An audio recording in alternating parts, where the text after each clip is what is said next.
మరి సంఘముల గురించి కొన్ని విషయాలు ప్రకటన గ్రంథంలో తెలియపరుస్తూ వచ్చాడు.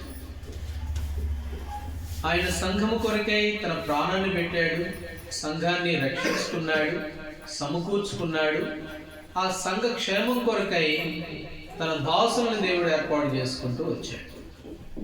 ఇక్కడ కొన్ని సంఘాలు ఉన్నాయి. ఆ సంఘాల్లో ఉన్నటువంటి అనుభవాలు, ఆ సంఘాలు ఏ రీతిగా ఉన్నాయి. సంఘాలు అనగానే మందిరము అంటే మనుషులు, అందులో ఉన్న మనం వ్యక్తిగతంగా ఒక్కొక్కరు మనం ఎలాంటి వారంగా ఉన్నాము, ఎలాంటి వారుగా ఉండాలి అనే విషయాలు దేవుడు మరి అవన్నీ కూడా వాక్యంలో రాయించి పెట్టాడు. అది మనము ఈ సమయంలో చూస్తాం. ప్రకటన గ్రంథము 2వ అధ్యాయం. ప్రకటన గ్రంథము 2వ అధ్యాయము మొదటి 2 వచనాలు, 1-2 వచనాలు కలిసి చదువుకుంటాం. ఎఫెసులో ఉన్న సంఘము దూతకిలాగా వాయువు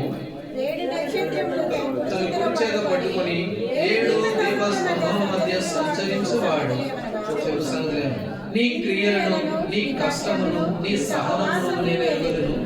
నీవు దుష్టులను సహింపలేవనియు అపోస్తులు కాకయే తాము అపోస్తులని చెప్పుకున్న వారిని పరీక్షించి వారు అబద్ధికులని నీవు కనుగొంటువనియు. చాలు, ఇంకా చాలా విషయాలు ఉన్నాయిలే, కానీ ఇప్పుడంతా మనకి సమయం సరిపోదు. ఇందులో నుంచి కొన్ని విషయాలని ఈ ఎఫెస్ సంఘము, ఎఫెస్ అనేటువంటి సంఘము, ఆ సంఘముల గురించి దేవుడు గొప్పగా చెప్తున్నాడు, చాలా గొప్పగా చెప్తున్నాడు. మొదటి 2వ వచనంలో 7 ఎఫెసులో ఉన్న సంఘానికి ఇలాగ రాయి అని చెప్పి మరి ఒక లేఖను రాస్తూ ఉన్నాడు. ఒక ఉత్తరాన్ని రాశాడు, దేవుడు రాయించాడు. ఉత్తరాన్ని రాయించినప్పుడు ఇప్పుడు మనకు ఇప్పుడు లేవండి అన్ని ఫోన్లు, కానీ అప్పుడు ఉత్తరాలు వచ్చాయి కదా. ఉత్తరాలు వస్తే మనం ఏం చేస్తాం చెప్పండి. ఒకవేళ చదువు రాదనుకోండి, ఎవరు చదివించుకునేవాళ్ళం. చదువు వస్తే మనమే చదువుకునేవాళ్ళం. ఆ ఉత్తరంలో ఏముందో తెలుసుకునేవాళ్ళం. ఆ ప్రకారం మనం ప్రవర్తించేవాళ్ళం. అలాగనే దేవుడు కూడా తన సంఘానికి ఒక ఉత్తరం రాస్తూ ఉన్నాడు, ఒక లేఖ రాశాడు. ఈ లేఖలో ఆయన చెప్పిన మాటలు ఏమిటి అని అంటే, ఇది దేవుడు రాసిన ఉత్తరం, ఎఫెస్ సంఘానికి రాసిన ఉత్తరం. అంటే మనకి షాలేములకు రాసిన ఉత్తరం అని మనం అనుకోవచ్చు. ఇది షాలేములో ఉన్న నాకు రాసిన ఉత్తరం అని మనం దాన్ని గ్రహించాలి. దేవుడే రాయించి పెట్టాడు ఈ ఉత్తరాన్ని, మనకు పంపించాడు. ఏమిటి ఉత్తరము, ఈ ఉత్తరంలో ఉన్నటువంటి భావము, లేక దేవుడు ఏం మాట్లాడుతున్నాడు, ఏం తెలియపరుస్తున్నాడు అని అంటే, 2వ వచనంలో ఆ సంఘమును దేవుడు మరి మెచ్చుకున్నాడు. దేవుడు ఆ సంఘాన్ని మెచ్చుకున్నాడు. నువ్వెంత చాలా మంచిదానివి ఎఫెసు సంఘము, నువ్వు చాలా గొప్పదానివి అని చెప్పి ఆ సంఘానికి దేవుడు మెచ్చుకుంటూ ఆ 2వ వచనంలో ఆయన కొన్ని మాటలు చెప్పాడు. ఎందుకు ఆయన మెచ్చుకున్నాడు, ఎందుకు ఆయన ఆ సంఘాన్ని అలాగా ఘనంగా ఎంచాడు అని అంటే, ఆ సంఘంలో ఒక 5 అనుభవాలు ఇక్కడ ఉన్నాయి. 5 అనుభవాలు ఈ సంఘంలో ఉన్నాయి. అందుకని ఆ దేవుడు ఆయన మెచ్చుకున్నాడు. చాలాసార్లు గద్దించాడు, మంచి విషయాలు ఉన్నా కూడా మెచ్చుకుంటాడు. మంచి విషయాలు ఉంటే ఆయన దాడి వెళ్ళిపోడు. అన్నిసార్లు గద్దించడమే కాదు, ఆయన మెచ్చుకుంటాడు కూడా. అలాగే ఈ సంఘంలో ఉన్న 5 లక్షణాలని ఈ సమయంలో మనము ప్రభు బాలను సమీపిస్తుండగా మనం చూసేవారంగా ఉంటాం. ఈ 5 అనుభవాలలో మనం ఎక్కడన్నా తప్పిపోతే మనము ఆ సంఘంతో మనల్ని పోల్చుకుంటూ మనం ఎలా ఉండే వారంగా ఉన్నాం, ఆ సంఘం ఎలా ఉంది, మనం ఎలాంటి పరిస్థితుల్లో ఉన్నాము అనేది మనము సరి చేసుకునే వారంగా ఉంటాం. మొదటి విషయంగా చూడండి, ఎఫెసీ 2వ అధ్యాయము 2వ వచనం. అక్కడ కొన్ని పదాలు ఉన్నాయి. ఒక్కొక్క పదాన్ని మనము ధ్యానం చేసే వారంగా ఉంటాం. మొదటిగా నీ క్రియలను. ఇప్పుడు ఆ సంఘంలో దేవుడు అంటున్నాడు, నీ క్రియలు. ఈ సంఘంలో క్రియలు ఉన్నాయంట. అందుకని దేవుడు అంటున్నాడు, నీ క్రియలు ఎలాంటివిగా ఉన్నాయి. ఎందుకంటే దేవుడి గురించి ఒక మాట ఉంది. హన్నా ఒక మాట అన్నది. మొదటి సమూయేలు గ్రంథం 2వ అధ్యాయంలో హన్నా ఏమన్నదో తెలుసా? రండి, సమూయేలు మొదటి గ్రంథము 2వ అధ్యాయము 3వ వచనం. హన్నా పాట పాడుతూ కుమారుడు పుట్టిన సంతోషంలో పాట పాడుతూ ప్రభుని గురించి అన్నది. 3వ వచనం, యెహోవా అనంత జ్ఞానియగు దేవుడు, ఆయనే క్రియలను పరీక్షించువాడు. ఆయన ఎవరంట? ఆయన క్రియలను పరీక్షించువాడు. ఇప్పుడు ఎఫెసీ సంఘంలో ఉన్న క్రియలని పరీక్షించాడు. ఇప్పుడు అందుకని అన్నాడు నీ క్రియలు. ఎఫెసీ సంఘములో కొన్ని క్రియలు ఉన్నాయి. అయితే ఆయన ఎవరట? క్రియలను పరీక్షించువాడు, క్రియలను పరీక్షించే దేవుడు. 2వ దినవృత్తాంతముల గ్రంథము 19వ అధ్యాయంలో అక్కడ ఉన్నటువంటి వారు అన్నారు, 19వ అధ్యాయం 3వ వచనం, ఇక్కడ ఒక రాజు ఉన్నాడు. 19:3, అయితే దేశంలో నుండి తీసివేసి దేవుని యందు విచారణ చేయుటకు నీవు మనసు నిలుపుకొని ఉన్నావు, నీ యందు మంచి క్రియలు కనబడుతున్నాయి. ఓ యెహోషాపాతు, కొన్ని బలహీనతలు ఉన్నాయిలే కానీ అయితే నీ యందు మంచి క్రియలు ఏం చేస్తున్నాయి? అవి నాకు కనబడుతూ ఉన్నాయి. యెహోషాపాతులో ఏమున్నాయంట? మంచి క్రియలు. అలాగనే ఎఫెసీ సంఘములో కూడా కొన్ని క్రియలు ఉన్నాయి. అందుకని దేవుడు క్రియలను ఆయన ఏం చేసేవాడు? పరీక్షించేవాడు. ఆయన క్రియలను పరీక్షించేవాడు. రండి, కొరింథీయులకు రాసిన 2వ పత్రిక 10వ అధ్యాయం. కొరింథీయులకు రాసిన 2వ పత్రిక 10వ అధ్యాయము 18వ వచనం. 10:18. ప్రభు మెచ్చుకొనువాడే యోగ్యుడు కాని తనను తాను మెచ్చుకొనువాడు. కాబట్టి ప్రభు మెచ్చుకోవాలి. ఇక్కడ యెహోషాపాతుతో అన్నాడు నీ యందు మంచి క్రియలు ఉన్నాయి. అలాగే ఎఫెసీ సంఘములో కొన్ని క్రియలు కనబడుతూ ఉన్నాయి.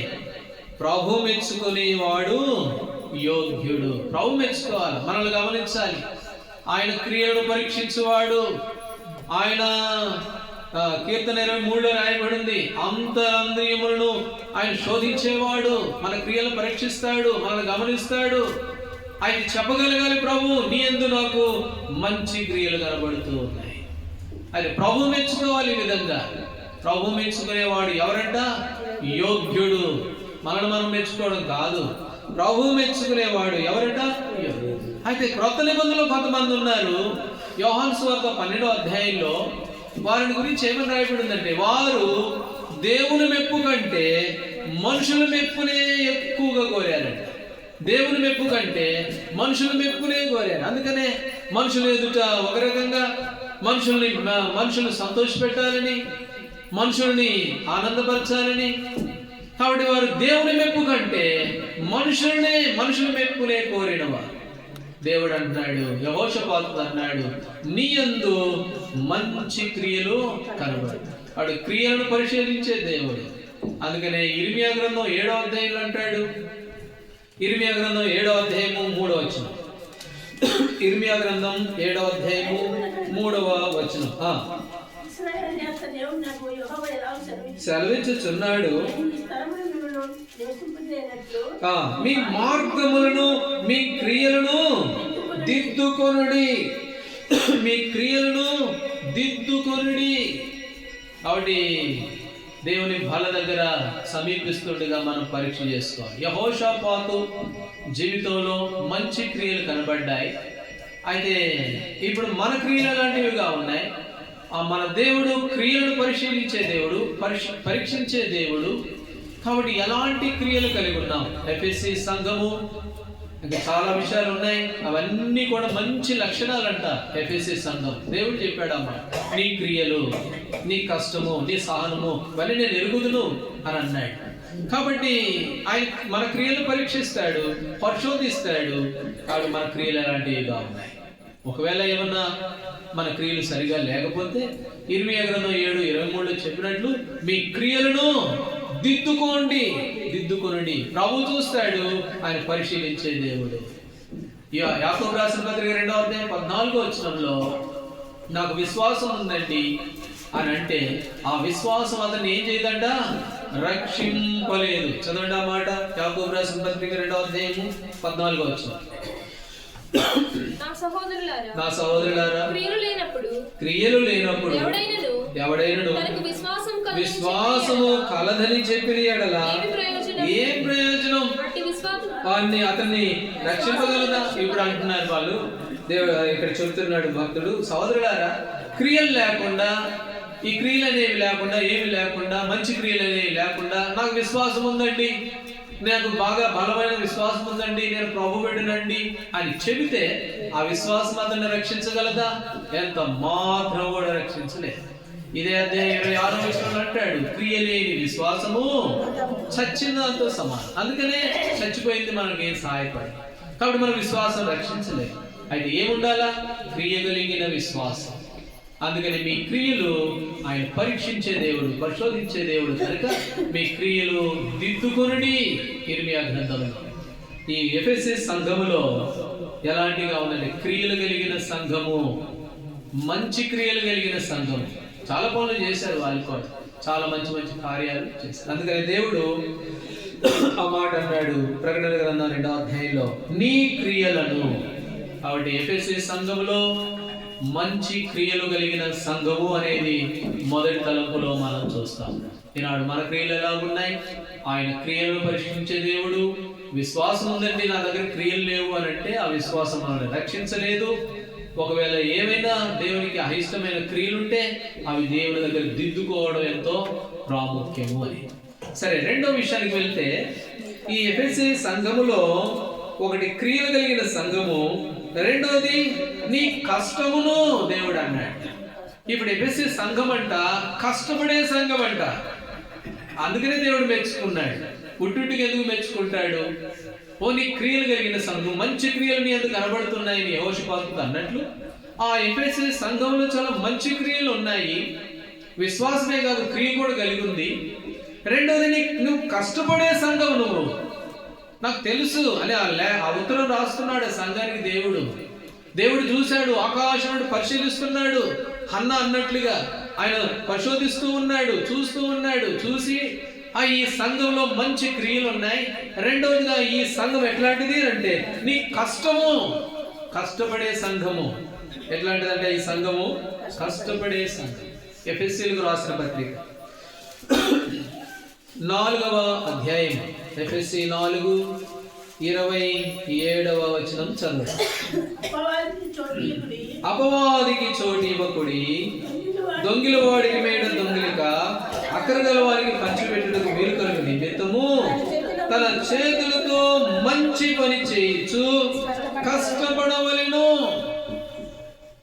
ఈ ఎఫెసీ సంఘములో రెండోది కష్టముంది, కష్టపడే సంఘం ఇది. ఇప్పుడు పౌలు అపోస్తలుడు అంటున్నాడు, పంచిపెట్టడానికి వీలుకరంగా చేతులతో ఏం చేయాలంట? తన చేతులతో మంచి పని చేయించు కష్టపడాలి. ప్రసంగి 9:10లో ఏమన్నాడు? నీ చేతికి వచ్చిన ఏ పనైనా చదవండి, చదివితే ఇంకా మంచిది, గుర్తుండిపోద్ది. ప్రసంగి గ్రంథము 9వ అధ్యాయము 10వ వచనం. చేయుటకు నీ చేతికి వచ్చిన ఏ పనైనా నీ శక్తి లోపము లేకుండా చేయము. నీవు పోవు పాదాల మందు పనైనను, ఉపాయమైనను, తెలివైనను, జ్ఞానమైనను. కాబట్టి నువ్వు పోయే స్థలంలో ఇక పని చేయడానికి లేదు, ఉపాయంగా ఉండడానికి లేదు, జ్ఞానంగా ఉండడానికి లేదు, ఏమీ లేదు. దావిదేడు భక్సింగ్ గారంట, ఆయన ఈ గిద్దలూరు ఇంకా ఈ ప్రాంతాన్ని, మన కోస్తా ప్రాంతానికి సువార్తకు వచ్చేవాడంట. అప్పట్లో ట్రక్కులంట, అప్పట్లో ట్రక్కులు, ఈ రోడ్లు కూడా సరిగా లేవు, మంచి మంచి తార్ రోడ్లు ఉండేవి కావు. అప్పుడు దాదాపు 50-60 సంవత్సరాల క్రితం. ఇప్పుడే బాగలేవండి, అప్పుడు ఎట్లా ఉండేది చూడండి. ఆ సమయంలో ట్రక్కుల్లో వచ్చేవాడంట హైదరాబాద్ నుండి. వచ్చి సువార్త పొద్దునుండి సాయంత్రం వరకు. హైదరాబాద్లో మందిరానికి వచ్చే ఒక విశ్వాసి చనిపోయింది అనగానే మళ్ళీ ట్రక్కులో బయలుదేరేవాడంట, మళ్ళీ ట్రక్కులో వెళ్ళేవాడంట. అక్కడ భూస్థాపన చేసి మళ్ళీ ట్రక్కులో వచ్చేవాడంట. మళ్ళీ వచ్చి మళ్ళీ పరిచర్యలో. వాళ్ళు ఆశ్చర్యం, అరే ఈ మనిషా లేకపోతే ఈ ఇనుప శరీరమా ఏంటింది? ఎన్ని కుదుపులు, ఎన్ని ఎత్తుపల్లాలు, వీటిలో పోతున్నాడు, మళ్ళీ వస్తున్నాడు, మళ్ళీ వచ్చి స్వార్థలు వచ్చుకుంటున్నాడు. అందుకనే ప్రసంగి 9:10, నువ్వు పోయే పాతాల మందు ఉపాయం ఉండదు, పని ఉండదు, ఇక నువ్వు చేద్దామన్నా ఉండదు. అప్పుడు అన్నారంట, బ్రదర్ భక్సింగ్, నీకేం రెస్ట్ అవసరం లేదా అని అంటే, అప్పుడు భక్సింగ్ గారు అన్నాడంట, నా రెస్ట్, నా యొక్క విశ్రాంతి అంత హెవెన్, పరలోకంలోనే. మై రెస్ట్ ఈజ్ హెవెన్ అన్నాడంట. నా విశ్రాంతి అంతా అక్కడే, ఇక్కడేం లేదు నాకు విశ్రాంతి. కాబట్టి పని నీ చేతికి వచ్చిన ఏ పనైనా ఏంటట, శక్తి వంచన లేకుండా చెయ్యి. కాబట్టి ఎఫెసీ సంఘము రెండవది కష్టపడే సంఘము, పని కలిగిన సంఘము. పౌలు అపోస్తలుడు చూడండి, అపోస్తల కార్యములు 20వ అధ్యాయము 34-35. నా అవసరాల నిమిత్తము, నాతో ఉన్న వారి నిమిత్తము ఈ నా చేతులు కష్టపడినవని మీకే తెలియను. మీరును ఇలాగ ప్రయాసపడి బలహీనులను సంరక్షింపవలననియు పుచ్చుకొనుట కంటే ఇచ్చిన ధన్యమనియు మాటలు. కాబట్టి ఈ నా చేతులు, పౌలు అపోస్తలుడు అంటున్నాడు, ఈ నా చేతులు కష్టపడినవని మీకే తెలియదు. ఇంకొక మాట, అపోస్తల కార్యములు 18వ అధ్యాయం, అపోస్తల కార్యములు 18వ అధ్యాయం 3వ వచనం కూడా చదవండి. 3వ వారు వృత్తికి డేరాలు కుట్టువారు, పౌలు అదే వృత్తి గలవాడు కనుక వారితో కాపురం ఉండెను. వారు కలిసి పని చేయు. పౌలు అపోస్తలుడు తన చేతులతో కష్టపడి పని చేసేవాడు, కాబట్టి కలిసి పని చేసేటువంటి వాడు. అందుకని నీ చేతికి వచ్చిన ఏ పనైనా ఏం చేయకూడదట, శక్తి వంచన. ఈ సంఘము, ఎఫెసీ సంఘము కష్టపడే సంఘం, పనిచేసే సంఘం. కాబట్టి ఆ సంఘమును గురించి దేవుడు ఎంతో గొప్పగా ఆయన పొగుడుతూ ఉన్నాడు. నీ క్రియలు నాకు తెలుసు, నీలో మంచి క్రియలు కనబడుతున్నాయి. రెండవది, నువ్వు కష్టపడేటువంటి వ్యక్తిత్వం. నీ చేతికి వచ్చిన ఏ పనైనా శక్తి వంచన లేకుండా చేసే సంఘము నువ్వు. ఫిలిప్పీలకు రాసిన పత్రిక 2వ అధ్యాయము 21వ వచనం. ఫిలిప్పీ 2:21. అందరూ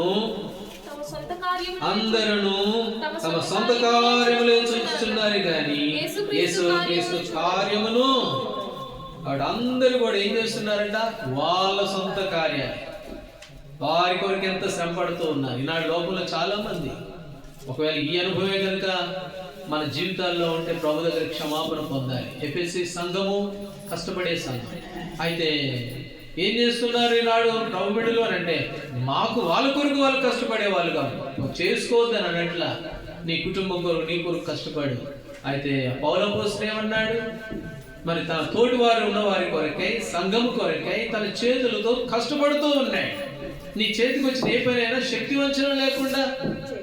కాబట్టి అందరూ ఏం చేస్తున్నారు, సొంత కార్యాల కొరకైతే రాత్రింబవళ్ళు ప్రయాసపడుతున్నారు కానీ యేసు క్రీస్తు కార్యమును ఒక్కరు కూడా చూడట్లేదంట, ఒక్కరు కూడా చూడట్లేదు. ఇప్పుడు ఈనాడు మనం అలాంటి వారంగా ఉన్నాం. ఎఫెసీ సంఘము కష్టపడే సంఘము, పని చేసేటువంటి సంఘం. ఈనాడు మన జీవితంలో క్రియలు ఉన్నాయి, క్రియలు కలిగిన సంఘంగా ఉన్నామా, అంతేగా కష్టపడే సంఘంగా ఉన్నామా? ఇంకొక మాట కూడా చదవండి. మొదటి దినవృత్తాంతముల గ్రంథం 22వ అధ్యాయం. మొదటి దినవృత్తాంతములు 22వ అధ్యాయము 14వ వచనం. 22:14. మొదటి దినవృత్తాంతములు 22వ అధ్యాయము 14వ వచనం. ఇదిగో నేను నా కష్ట స్థితిలోనే ప్రయాసపడి యెహోవా మందిరము కొరకు 2 లక్షల మనుగుల బంగారమును 10 కోట్ల మనుగుల వెండిని తూచ సఖ్యము కానంత విస్తారమైన ఇత్తడిని ఇనుమును సమకూర్చి ఉన్నాను. రాళ్లను కూర్చి ఉంచి తిని నీవు ఇంకనూ. దావీదు అన్నాడు, నా కష్ట స్థితిలోనే నా దేవుని మందిరం కొరకై, నా దేవుని కొరకై తోచడానికి కూడా సఖ్యంగానంత ఇనుము వెండి చేసి పెట్టాను. ఇక తోచడానికి కూడా సఖ్యం కాదంటే ఇంకెంతో గమనించండి. ఎప్పటి నుంచి ప్రయాసపడి ఉంటాడో చూడండి. కాట వేయడానికి కూడా వీలు కావట్లేదంట, అంత సమకూర్చాడు. ఎట్లాంటి పరిస్థితిలో? నా కష్ట స్థితిలోనే. దావీదు రాజు కదండి, ఆయనకేం కష్టాలు ఉంటాయండి అని అనొచ్చు మనం. మొదటి సమూయేలు గ్రంథం 30వ అధ్యాయంలో భార్య బిడ్డలు అందరూ పోతే రాళ్ళు తీసుకొని పోటీ చంపాలనుకుంటే, సౌలు కత్తి పట్టుకొని తరుగుతూ ఉంటే, అడవుల్లో పారిపోయి దాముకొని ఉంటే, నా భార్య దగ్గరికి పోయినప్పుడు ఆహారం లేక అల్లాడి రాత్రి పగలు అలాగ ఉంటే, అవన్నీ కష్టాలే. ఆ కష్టాలలో కూడా, తన ఇరుకుల్లో కూడా, తన ఇబ్బందుల్లో కూడా దేవుని కొరకై, దేవుని మందిరము కొరకై లక్షల లక్షల వెండిని, లక్షల లక్షల మరి మానులు, రాళ్లను ముందుగానే సిద్ధపరుస్తూ వచ్చాడు. నా కష్ట స్థితిలోనే దేవుని మందిరము కొరకై ప్రయాసపడినటువంటి దావీదు. ఈనాడు మనకు అలాంటి పరిస్థితులు ఏమి లేవులే, కానీ అయితే చేతికి వచ్చిన ఏ పని కూడా శక్తి వంచన లేకుండా చేసేవారుగా ఉన్నారు. అంతేకాదు, అక్కడ అన్నారు ఫిలిప్పీయులకు రాసిన పత్రికలో, అందరూ వాళ్ళ పనులు చేసుకుంటున్నారండి, ఆయన కార్యాన్ని చూసేవారు లేరండి. ఎలాంటి వారంగా ఉన్నామో ఒకసారి జ్ఞాపకం చేసుకున్నాం. ప్రభు ఒక మాట అన్నాడు, ఆయన అబద్ధం ఆడువాడు కాడు. కొరింథీయులకు రాసిన మొదటి పత్రిక 3వ అధ్యాయం. కొరింథీయులకు రాసిన మొదటి పత్రిక 3వ అధ్యాయము 8వ వచనం. మొదటి కొరింథీ 3:8. నాటువాడును నీళ్లు పోయేవాడును ఒక్కటే, ప్రతివాడును తాను చేసిన కష్టము కొలది జీతము పుచ్చుకొనును. ప్రభు అంటున్నాడు, ఇదిగో నేను త్వరగా వస్తున్నాను, వారి వారి క్రియలు చొప్పున వారికి జీతము సిద్ధపరిచాను. ఇక్కడ అంటున్నాడు, నాటేవాడు నీళ్ళు పోసే అందరూ ఒకటే పని, అయితే వాడు చేసిన కష్టము కొలది ఏమిస్తాడంటే వానికి ఎంత పని చేస్తే అంత జీతం. కాబట్టి ప్రభు అబద్ధమాడేవాడు కాడు, తాను కష్టము కొలది జీతం ఇచ్చేటువంటి దేవుడు. బలా నమ్మకమైన మంచి దాసు. 2 ఇస్తే 2 నమ్మకంగా ఉన్నావు, మరి 5 ఇస్తే 5 నమ్మకంగా ఉన్నావు, 5కి 5 తీసుకో, 2కి 2 తీసుకో. కాబట్టి చేసిన పని కొలది కష్టమును బట్టి దేవుడు ఏమిస్తాడు? ప్రతిఫలం. రెండవదిగా, ఈ ఎఫెసీ సంఘములో కష్టపడే సంఘము చేతికి వచ్చిన పనిని దాచుకునేది కాదు, ప్రయాసపడేటువంటి సంఘం. అందుకు మాదిరి పౌలు అపోస్తలులు, గొప్ప స్వార్థికులు ప్రభు పని కొరకే, ఇదిగో నా చేతులతో కష్టపడ్డాను చూడండి. కాబట్టి చేతులతో కష్టం చేసేటువంటి వారు. ఆ తర్వాత మూడవదిగా ఎఫెసీ సంఘముల గురించి మనం చూస్తే, ఎఫెసీ సంఘముల గురించి మనం చూసినప్పుడు, నీ క్రియలను, నీ కష్టమును, నీ సహనమును నేను ఎరుగుదును. మూడవదిగా ఈ ఎఫెసీ సంఘములో ఏముంది అని అంటే సహనం ఉంది. ఒకటి కష్టపడే క్రియలు కలిగిన సంఘము. కాబట్టి మంచి క్రియలు, ఇట్లాంటి క్రియలు, మంచి క్రియలు. రెండోది కష్టపడే సంఘము. పౌలు అపోస్తలుడే శ్రమ పడుతూ ఉన్నాడు. ఆవిడ ఈ వాక్యం చదువుతున్నప్పుడు మేము కూడా కష్టపడేది తప్పేంటి అనిపిస్తూ ఉంది. కొన్ని ఉన్న పరిస్థితులను బట్టి ప్రయాసపడడంలో, మరి కష్టపడడంలో, మరి అవసరతలు అక్కరల కొరకై తప్పులేదులే అనిపిస్తూ ఉంటుంది. కాబట్టి ఇక్కడ కూడా గమనిస్తాము, మూడవదిగా సహనము కలిగిన సంఘము అనేది మనం చూస్తాం. అంటే ఇప్పటిదాకా ఏం పని చేయట్లేదని కాదు, ప్రభు పని చేస్తూ ఉన్నాం. కొన్నిసార్లు పౌలు అపోస్తలుడు కూడా తన చేతులతో కలిసి పనిచేశాడండి. సరే, ఇప్పుడు ఎలాంటిది అని అంటే సహనము కలిగిన సంఘం. ఈ సంఘముల గురించి మూడవదిగా మనం గమనిస్తాము, సహనము కలిగిన సంఘము. తీతుకు రాసిన పత్రిక 2వ అధ్యాయం. తీతుకు రాసిన పత్రిక 2వ అధ్యాయము 2వ వచనం చదవండి. ఏలయనగా మితానుభవం గలవారును స్వస్థబుద్ధి గలవారును విశ్వాస ప్రేమ సహవాసమునందు లోపం లేని వారిని, విశ్వాస ప్రేమ సహనముల యందు లోపం లేని వారిని ఉండవారని. అటు ప్రభు బిడ్డలంట మరి మితానుభవం కలిగిన వారుగాను, స్వస్థబుద్ధి గలవారుగాను, విశ్వాస ప్రేమ సహనముల యందు ఏముండకూడదంట? లోపం ఉండకూడదంట. ఈ ఎఫెసీ సంఘములో మూడవదిగా ఏముంది అని అంటే సహనం ఉంది. కొన్నిసార్లు సహనాన్ని కోల్పోతూ ఉంటాం. దేవుని బిడ్డల మేలే కానీ సహనం ఉండదు. కాబట్టి సహనం లేని వారుగా ప్రవర్తిస్తూ ఉంటాం. మూడవదిగా లోపం ఉండకూడదంట. ఏ విషయాలలో? సహనముల యందు ఏముండకూడదు? లోపం అనేది ఉండకూడదు. కాబట్టి లోపం ఉండకూడదు. అందుకనే పౌలు అపోస్తలుడు హెబ్రీయులకు రాసిన పత్రిక 10వ అధ్యాయంలో ఒక మాట చెప్పాడు. చూడండి, హెబ్రీ 10:36లో ఒక మాట అన్నాడు. మీకు 10వ అధ్యాయము 36, మీరు దేవుని చిత్తము నెరవేర్చిన వారై వాగ్దానము పొందిన నిమిత్తము మీకు సహనం అవసరమై ఉన్నది, ఓర్మి అవసరమై ఉన్నది, ఓర్పు అవసరమై ఉన్నది. ప్రభు బిడ్డలు అపోస్తలుడు అంటున్నాడు, మీకు సహనం అవసరం. ఈనాడు ఈ సంఘం ఎట్లాంటిదంటే క్రియలు కలిగిన సంఘం, మంచి క్రియలు కలిగిన సంఘం. రెండవది కష్టపడేటువంటి సంఘము. తన కుటుంబం తన స్వార్థం చూసుకున్నది కాదు, ప్రభు కొరకై ప్రయాసపడిన సంఘం, దావీదు వలె, పౌలు అపోస్తలుల వలె.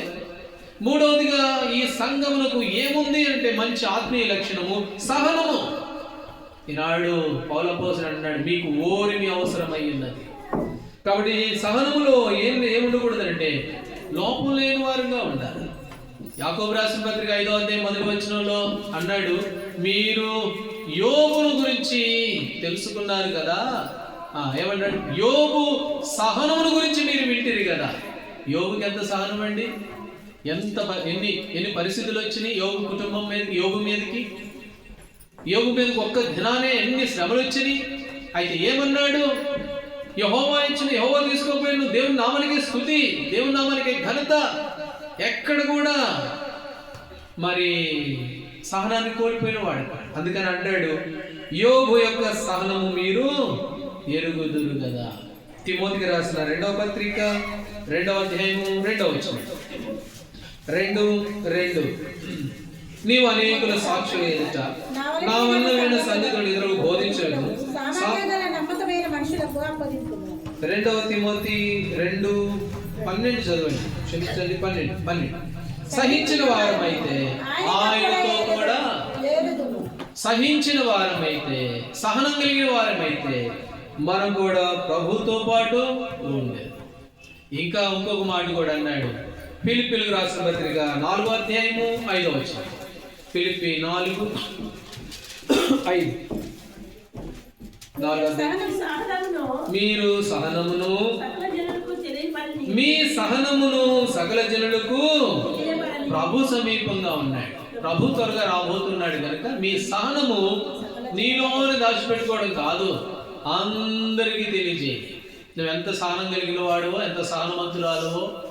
ప్రభు ఇచ్చినటువంటి సహనము లోపం లేకుండా ఈ సంఘము మరి ఎన్నో విషయం ఇది, మూడో విషయమా? మూడవదిగా ఎఫెసీ సంఘము సహనము కలిగిన సంఘము. ఈనాడు మనం ఎలాంటి వారంగా ఉన్నాం? కష్టాలు వస్తాయి, యోగులాగా ఎన్నో పరిస్థితులు వస్తాయి. అయితే సహనం విషయంలో లోపం లేని వారంగా, ఏం మందిరమోలే, ఏం దేవుడేలే, ఏంటిలే, ఇదిలే, అది లేని. అయితే ఫిలిప్పీలకు రాసిన పత్రికలో మీ సహనము సకల జనులకు తెలియజేయండి, చూపెట్టు ఒకసారి. యోబు వలె నమ్మదగిన దేవుడు. మూడవదిగా ఈ సంఘము సహనము కలిగిన సంఘము. 4వ విషయానికి వెళ్తే సమయం తొందరగా లేదు, త్వరగా ముగించాలి కనుక 4వ విషయానికి వెళ్తాం. 4, నీ క్రియలను, నీ కష్టమును, నీ సహనమును నేను ఎరుగుదును. నీవు దుష్టులను సహింపలేవనియు. నీవు దుష్టులను సహింపలేవు. కాబట్టి భక్తిహీనతను సహించలేవు. కీర్తన గ్రంథం 101వ అధ్యాయం 3వ వచనంలో ఆ మాట చదువుతాం. త్వరగా చదవండి, సమయం సరిపోదు.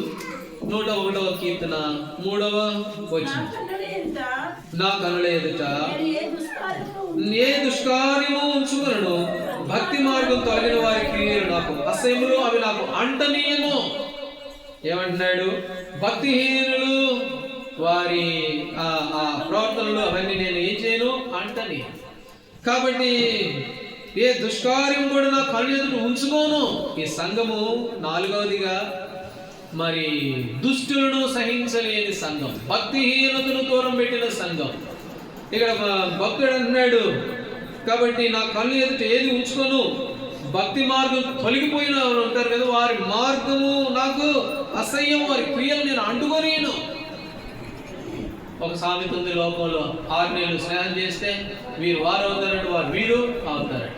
అయితే భక్తుడు అన్నాడు, నేను అలాగున్నాను. ఎఫెసీయులకు రాసిన పత్రిక 5వ అధ్యాయం 6వ వచనం. ఎఫెసీ 5:6, 5వ అధ్యాయము 6వ వచనం. వ్యర్థమైన మాటల వలన ఎవడము మిమ్మల్ని మోసపరచనీయకుడి, ఇటు క్రియల వలన దేవుని ఉగ్రత అవిధేయులమైన మాదిరికి వచ్చును కనుక మీరు అటు వారితో పాలువారై ఉండకుడి. కాబట్టి భక్తిహీనులు ఫినెహాసు గురించి రాయబడింది. ఆ ఇశ్రాయేలులో సంఖ్యాకాండంలో ఇశ్రాయేలులో కొంతమంది దుష్టులు ప్రవేశించి ఇశ్రాయేలు దుష్టులు కలిసిపోయి ఉంటే అందరూ చూస్తూ ఉన్నారంట. ఫినెహాసు లేచి వెళ్ళిపోయి వారిద్దరిని ఈటు తీసుకొని కొట్టి చంపేశాడు. అక్కడ దేవుడు ఒక మాట అన్నాడు, ఏమన్నాడు తెలుసా? నేను ఓర్వలేని దానిని అతడు కూడా ఏం చేయలేదు, ఓర్చుకోలేకపోయాడు. ప్రభువుకున్న మనసు, దుష్టులను ఆయన సహింపలేడు. ఈ సంఘం కూడా అలాంటిదే. కాబట్టి దుష్టులను సహించేది కాదు, దుష్ట క్రియలను కలిపి ఉండేది కాదు, వాటికి దూరంగా వెళ్ళేటువంటి సంఘం. నేను ఓర్వలేని దానిని ఫినెహాసు ఓర్చలేకపోయాడు. అందుకని హెబ్రీ 1:9 రాయబడింది, నీవు దుర్నీతిని ద్వేషించుచున్నావు, నీతిని ప్రేమించు. మన దేవుడు ఎవరట? దుర్నీతిని ద్వేషించేవాడు. కాబట్టి ఈ సంఘం కూడా 4వదిగా అలాంటి మరి దుష్టులను సహింపలేదు. దుష్టులు అంటే భక్తిహీనత తొలగిపోయిన మార్గాలు, భక్తిహీనులు తొలగిపోయిన మార్గాలు ఉంటాయిగా, ఆ మార్గాలన్నింటినీ అసహించుకునే సంఘం. భక్తిహీనత కలిగిన సంఘం కాదు, భక్తి కలిగిన సంఘం. ఒకటి క్రియలు కలిగిన సంఘం, రెండోది కష్టపడే సంఘం, మూడోది సహనం కలిగిన సంఘం, 4వదిగా భక్తిహీనతను అసహించుకునే సంఘం. 5వ విషయాన్ని చెప్పి నేను ముగిస్తాను. ప్రకటన గ్రంథం 2వ అధ్యాయము 2వ వచనం. నీ క్రియలను, నీ కష్టమును, నీ సహనమును నేను ఎరుగుదును. నీవు దుష్టులను సహింపలేవనియు అపోస్తులను కాకయే తాము అపోస్తులమని చెప్పుకొని వారిని పరీక్షించి వారి అబద్ధికులని నీవు కనుగొంటూ అని వారిని పరీక్షించి. చివరిదిగా ఈ సంఘం ఎట్లాంటిది అని అంటే పరీక్షించే సంఘము. ఏదో చెబుతున్నారులే, ఏదో వింటున్నాలే, వెళ్ళిపోతున్నాలే అనుకునేది కాదు ఇది. ఎట్లాంటి సంఘము అని అంటే పరీక్షించేటువంటి సంఘం. పరీక్షించి ఏం చేస్తుందో తెలుసా? 1 దశలోనికి రాసిన పత్రిక 5వ అధ్యాయము 21. 1 దశలోనికులకు రాసిన పత్రిక 5వ అధ్యాయము 21వ వచనం. ఆత్మనాపకుడి చేయకుడి, సమస్తమును పరీక్షించి మేలైన దానిని చేపట్టుడి. కాబట్టి సంఘం 5వదిగా చివరిదిగా ఎట్లాంటి సంఘము అంటే క్రియ కలిగిన సంఘము, కష్టపడే సంఘము, చేతికొచ్చిన ప్రతి పనిని నమ్మకంగా చేసే సంఘము, సహనం కలిగిన సంఘము, ఆ తర్వాత దుర్నీతిని ద్వేషించేటువంటి సంఘము, భక్తిహీనతను అంటనీయకుండా ఉన్నటువంటి సంఘము. 5వదిగా ఇది ఎట్లాంటి సంఘము అంటే పరీక్షించే సంఘం. దేవుని వాక్యం ఏం సెలవిస్తుందో తెలుసా? సమస్తమును పరీక్షించి మేలైన దానిని. బెరియా అని ఒక సంఘం ఉంది అపోస్తుల కార్యములు 17వ అధ్యాయంలో. ఈ బెరియా విశ్వాసులంట. చదవండి అపోస్తుల కార్యములు 17వ అధ్యాయము 11వ వచనం. 17-11. ఉన్న వారి కంటే ఘనులై ఉండిరి, ఆసక్తితో వాక్యమును అంగీకరించి సంగతులు అలాగూ ఉన్నాయో లేవోనని ప్రతి దినమును దేవుని లేఖనమును పరిశోధించుచు. ఎప్పుడంట ఆదివారం నాడు పైన ఉన్నదంతా దులుపుకొని. అలా కాదు ఈ సంఘము. ప్రతి దినము ఏం చేస్తుందంట? చెప్పిన మాటలు, చెప్పబడిన వాక్యము అలా ఉందో లేదో ప్రతిరోజు పరీక్షించేస్తాను. సమస్తమును పరీక్షించి మేలైనది చేపడుతుంది. కాబట్టి ఎఫెసీ సంఘములో మరి ప్రతి దినము దేవుని వాక్యమును, లేఖనను పరిశోధించే సంఘం. నాకు చదువు రాదండి, నాకు చదువు రాదండి, నేనేం పరిశోధిస్తాను, నేనేమి ఆ వాక్యం చదువుతాను అని అంటామేమో. చెప్పబడిన మాటలు ఆవులు తెలుసు కదా, ఎద్దులు తెలుసు కదా, బర్రెలు తెలుసు కదా మనకి. పగలంతా ఏం చేస్తాయి చెప్పండి? అవి పొలానికి పోయి వాటికి ఇష్టం వచ్చినట్టు తినేస్తాయి. ఇక అంతే తినవే పని. ఇక పొద్దున్న నుండి సాయంత్రం దాకా ఇంటికి వస్తాయి, కుడి తాగుతాయి, పండుకుంటాయి. అలాగే పండుకుంటే తెల్లారు ఏం చేయాలి తెలుసా? దాన్ని మళ్ళీ తీసుకెళ్ళిపోయి గుండదోగు ఎక్కడో పడేయాలి. అంతే, ఇంకెందుకు పనికిరాదు. అయితే పండుకోవు అవి సామాన్యంగా ఏం చేస్తాయి? పండుకొని నెమరు వేస్తాయి. అప్పుడు అరుగుద్ది, లేకపోతే గ్యాస్ ట్రబుల్ చచ్చిపోతాయి పట్టుపోయి. కాబట్టి చదువు రాదండి నాకు అంటే విన్న వాక్యము ప్రతి దినము జ్ఞాపకం చేసుకో. దావీదు అన్నాడు, రాత్రి జాములు యందు నా మంచం మీద నేను పడుకొని నీ వాక్యం నుండి ఎవరేసుకుంటే జ్ఞాపకం చేసుకుంటే కొవ్వు మీద దొరికినంత సంతోషంగా ఉంది కదా నాకు. అబ్బా, ఎంత ఆనందంగా సంతోషం ఉంది. కాబట్టి దేవుని వాక్యమును పరీక్షించే సంఘము బెరియాలోని విశ్వాసులు ఎట్లాంటి వారుగా ఉన్నారు అంటే పరిశోధిస్తున్నటువంటి వారు. ఈ సంఘము ఎఫెసీ సంఘము 5వదిగా ప్రతీది పరీక్షించే సంఘం, మేలైనది చేపట్టే సంఘం. సమస్తమును పరీక్షించి మేలైన దానిని చేపట్టుడి అని అన్నాడు కదా. మేలైనది అంటే అర్థం ఏంటి? మంచిది. మంచిదాన్ని ఏం చేసేదంట? చేపట్టే సంఘం. చెట్లన్నీ పోయినాయి, అన్ని కొన్ని చెట్లు పోయినాయి. కొన్ని చెట్లు పోయి న్యాయాధిపతుల గ్రంథం 9వ అధ్యాయంలో అంజూరపు చెట్టు దగ్గరికి పోయింది. అంజూరపు చెట్టు దగ్గరికి పోయి చెట్టు అంజూరపు చెట్టు మా మీద రాజుగా ఉంటావా అని అన్నాడు. అప్పుడు అంజూరపు చెట్టు ఏమన్నది చెప్పండి? ఏమన్నది? న్యాయాధిపతుల గ్రంథము 9వ అధ్యాయము 11వ వచనం. న్యాయాధిపతుల గ్రంథము 9వ అధ్యాయము 11వ వచనం. 9:11 అంజూరపు చెట్టు చెట్ల మీద రాజునై ఉండి ఇటు అటు ఊగుటకు నా మాధుర్యమును నా మంచి ఫలమును నేను ఈక మానుదునా. ఇప్పుడు అంజూరపు చెట్టు నా మంచి ఫలము ఈకుండా నేను ఉంటానా? నువ్వేమో రాజును చేస్తానన్నావు, మంచిదే, నాకు బాగానే ఉంటుంది. అయితే నా మంచి ఫలాలు ఏం చేయాలి? మంచి ఫలాలు లేకుండా అటు ఇటు ఊగుతూ రాజులాగా ఉండమంటావా? దశలోనికి రాసిన పత్రికలో ఏమనుంది? సమస్తమును పరీక్షించి మేలైన దానిని చేపట్టండి. మేలైనది అంటే మంచిది. ఇప్పుడు అంటుంది ఈ చెట్టు, అంజూరపు చెట్టు మేలైన దాని మంచి ఫలాలు నేను ఇవ్వాలి. కాబట్టి ఫలం ఇవ్వకుండా నేను ఉండలేను, ఫలం ఇవ్వకుండా ఉండను. మంచి ఫలము ఇచ్చేటువంటి ఆవిడ మేలైనది అనగానే అది మంచిది అని. ఈ సంఘము పరీక్షించి మేలైన దాన్ని చేపట్టింది అని అంటే అర్థం ఏంటి అని అంటే మంచి ఫలాలు కలిగిన సంఘము, లేక మంచి కార్యములు చేసే సంఘం. జపన్యా గ్రంథంలో దేవుడు ఒక మాట అన్నాడు. రండి, జపన్యా గ్రంథము 3వ అధ్యాయము 19వ వచనం. జపన్యా గ్రంథము 3వ అధ్యాయము 19వ వచనం, 774 పేజీ నెంబర్.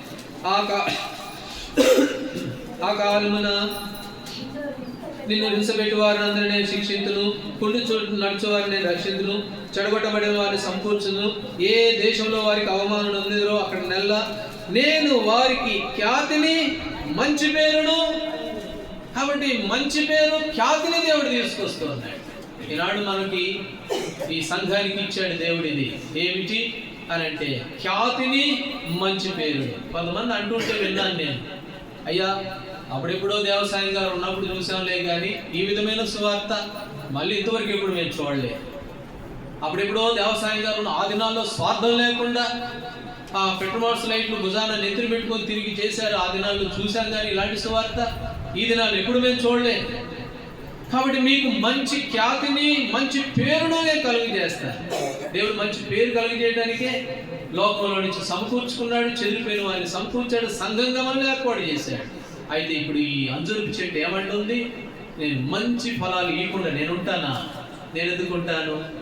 కాబట్టి సమస్తమును పరీక్షించి మేలైన దాన్ని చేపట్టే సంఘము, లేక మంచి కార్యములు చేసేటువంటి సంఘము.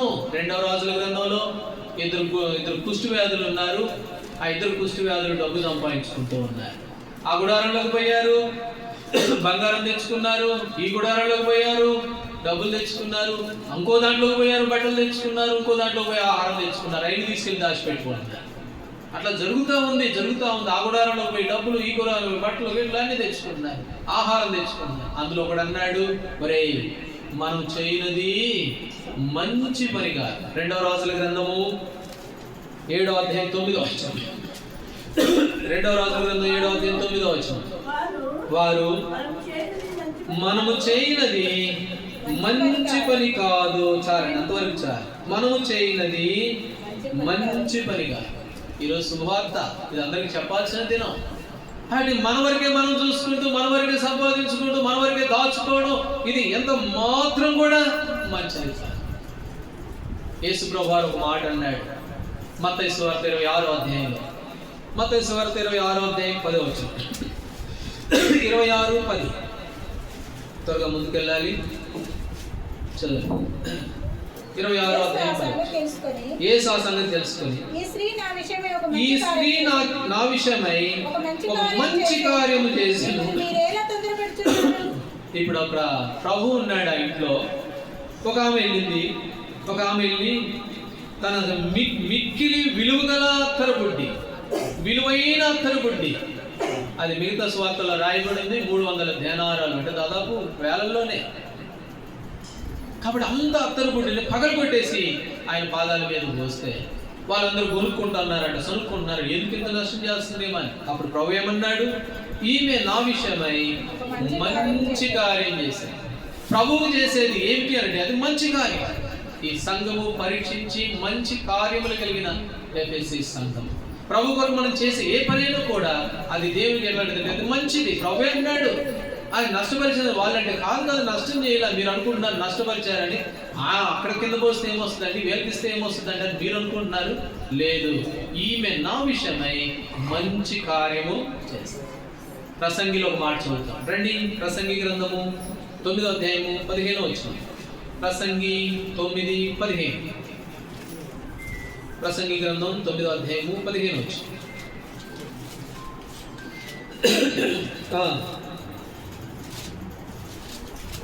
9వ అధ్యాయము 18వ వచనం. యుద్ధాయుధముల కంటే జ్ఞానము శ్రేష్టము, పాపాత్ముడు అనేకమైన మంచి పనులను. కాబట్టి ఒక పాపాత్ముడు అనేకమైన మంచి పనులు ఏం చేస్తారంట, చెరిపివేశారు. వాళ్ళు కూడా అదే అన్నారు. ఆమె ఎందుకంటే చేసింది, ఆమె తెలివి లేదా, జ్ఞానం లేదా, అది అమ్మితే ఎంత డబ్బులు వస్తాయి, ఇవన్నీ ఇంకొక విధంగా ఉపయోగించుకోవచ్చుగా, కింద పోసిందే, పారబోసిందే అని చెడగొట్టడానికి వాళ్ళు చూస్తూ ఉంటే ప్రభు అన్నాడు, లేదు, ఆమె నా కొరకై మంచి కార్యమే చేసింది. అయితే పాపాత్ముడు అంట మంచి కార్యం ఏం చేస్తాడంట, చెడగొట్టేవాడిగా ఉంటాడు. కాబట్టి ఈ సంఘము 5వదిగా మంచి కార్యములు కలిగిన సంఘం. ఏంటిదండి మంచిది? నెహెమ్యా గ్రంథం 2వ అధ్యాయం 18వ వచనం. ఈ మంచి కార్యము చేయడం కొరకై వారు బలము తెచ్చుకొని దేవుని మందిరము, దేవుని పని, దేవుని పరిచర్య, ఆ విషయంలో అది మంచి కార్యముగా వారు బలం తెచ్చుకున్న వారుగా. కాబట్టి ప్రకటన గ్రంథంలో ఈ ఎఫెసీ సంఘములో ఉన్న ప్రభు మెచ్చుకున్నాడు ఆ సంఘాన్ని. 2వ వచనంలో, ఓ నువ్వు ఎంత మంచి సంఘానివి. ఆ తర్వాత ఉన్నాయిలేండి ఆ సంఘంలో బలహీనతలు.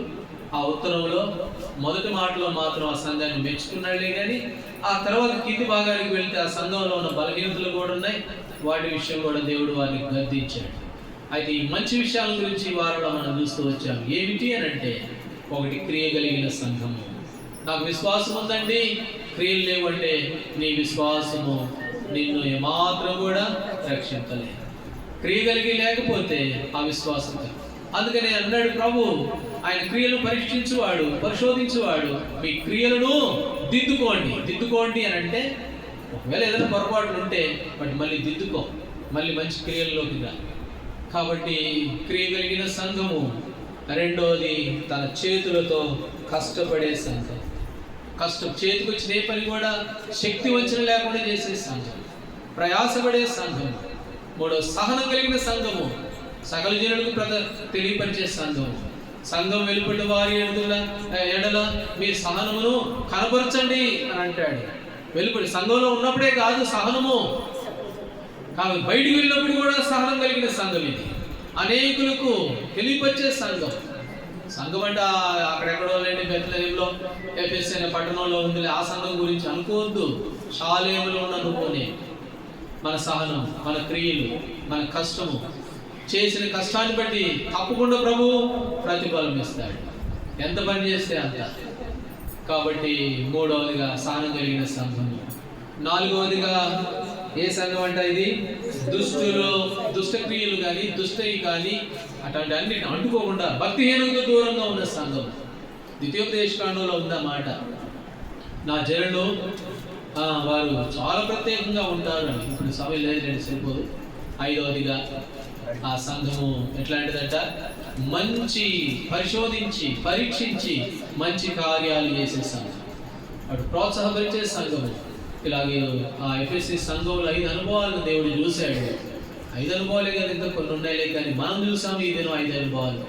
ఈ 5 అనుభవాలను బట్టి ఆ సంఘాన్ని దేవుడు మెచ్చుకున్నాడు. ఈనాడు మనం కూడా ఒక సంఘంలో ఉన్నాం, మనం కూడా షాలేములో ఉన్నాం. ఈ 5 అనుభవాల్లో ఎక్కడ మనము ఏ అనుభవాల్లో తప్పిపోయాం, ఎక్కడెక్కడ మనము లేము. అంజూరపు చెట్టు అన్నది నా మంచి ఫలాలు ఇవ్వకుండా నేను ఉండను. ఒకవేళ నేను నాకు అధికారం ఇస్తే ఇవ్వచ్చు, ఇంకోటి ఇస్తే ఇవ్వచ్చు, అంతేగాని నేను ఇవ్వకుండా ఎట్లుంటాను? చీపులు పట్టుకుంటారండి, చీపులు పట్టుకుంటారు. మనకు దగ్గరలో కాన్వకేషన్ జరుగుతూ ఉంటాయి కదా, మేము చూసాం. చీపులు పట్టుకుంటారు. ఆ గ్రౌండ్లో ఎండాకాలంలో జరుగుతాయి. ఎర్ర మట్టి ఉంటుంది, మెత్తటి మట్టి, ఎర్ర మట్టి.